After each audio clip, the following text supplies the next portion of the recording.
आती है पूछे जाती है कि घर कब आओगे, कि घर कब आओगे, लिखो कब।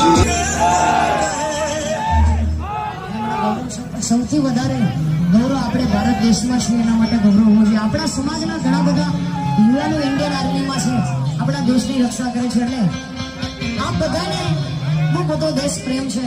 કદાચ જરૂર પડે ને ભારતને તો તમે બધાય બોમ્બ માટે આ દેશની સરહદ ઉપર જઈ શકો જેવા છો. એટલે આ બધા